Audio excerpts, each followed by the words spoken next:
How you doing, YouTube? Matt Massive Beer Reviews. Back to review a beer I honestly don't know how I haven't reviewed before. And that would be Logsdon Farmhouse Ales. This be their Seizoen Bretta, especially Farmhouse Ale. We've got a little story time on here. This is 8% alcohol by volume beer that says our flagship Farmhouse Ale, traditionally brewed and fermented with our select blend of yeast strains, produce a beer with delicate notes of spice and fruity esters. Pilsner and wheat malts are accompanied by a touch of oats for soft malt character that is nicely balanced by hops.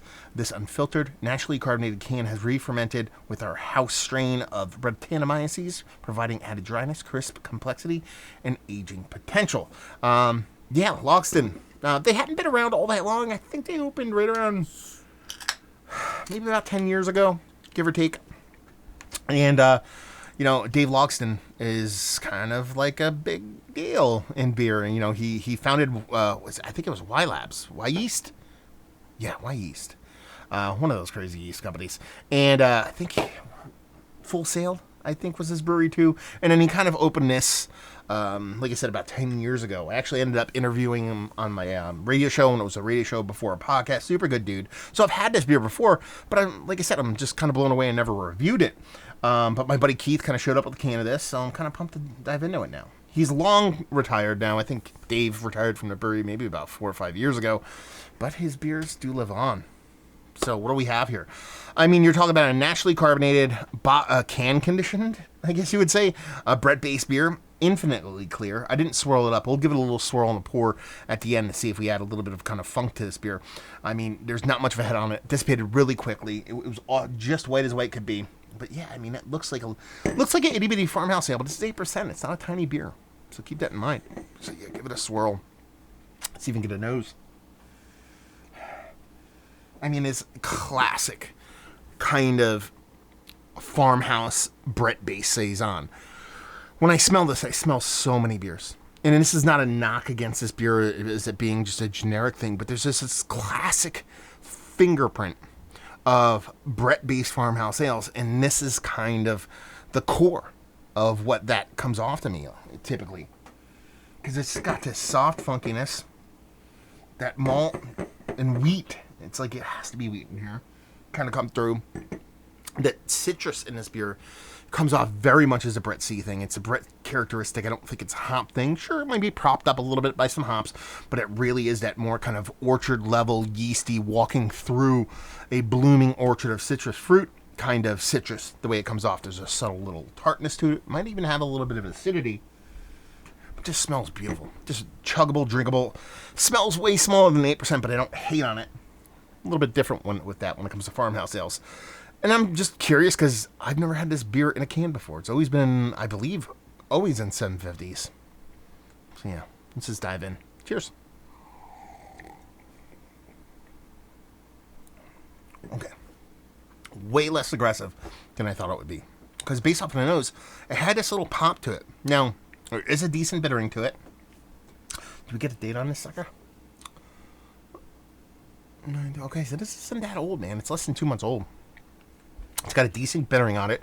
It's got a decent dryness to it. So, I mean, that Brett has really done its job at kind of chopping down and drying out this beer.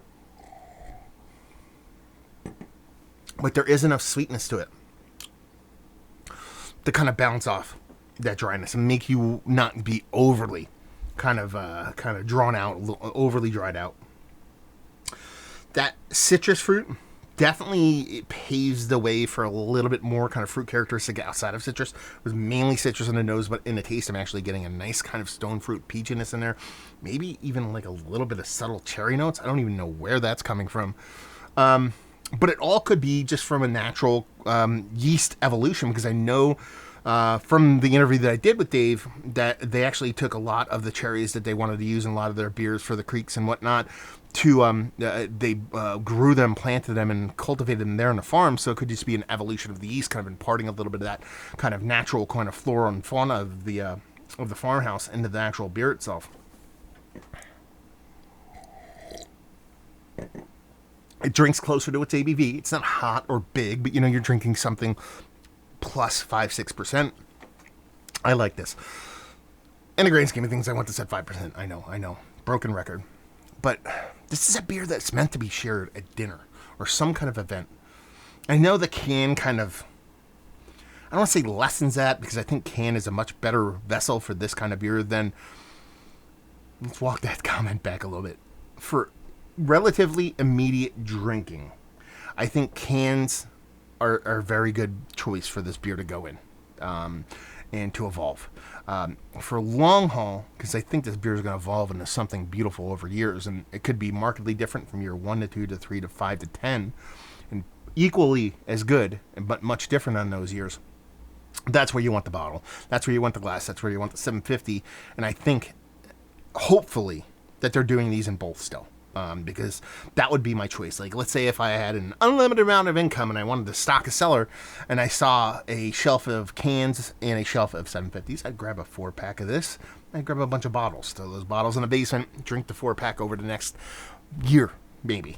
Or next week, depending on how aggressive I wanted to dive into it. But it's a really tasty beer, really well done version of a Brett-based farmhouse ale, and very much Logsdon. It like I said at the get, when I smelled it, or even when I tasted it, it had that core of what I would Merriam-Webster dictionary talk about when it comes to a farmhouse ale. But while that DNA, that fingerprint, is absolute, there's enough difference in the beer to kind of call their own. And I think that's what really makes a lot of great beers, is that consistently just great in a few places, but everybody does their own little kind of flair on beers, or at least the great ones do. And this one is no different. Yeah. Big citrus component, getting that orchardy kind of peachiness coming in there. More bitter than I thought it would be. A cool kind of weird cherry thing going on in there. Drinkable, dry, but there is a sweetness to follow that up. And just a really tasty beer. So let's talk about it. This is one of the better farmhouse ales, a Seizoen, that I've had as of late. Yes, is it Mount Rushmore status? Very, very close. I don't know if I'd put it in the upper echelon. It has some really, really good ones. So it's kind of hard to kind of toss it up there, but it wants to be, and it deserves to be.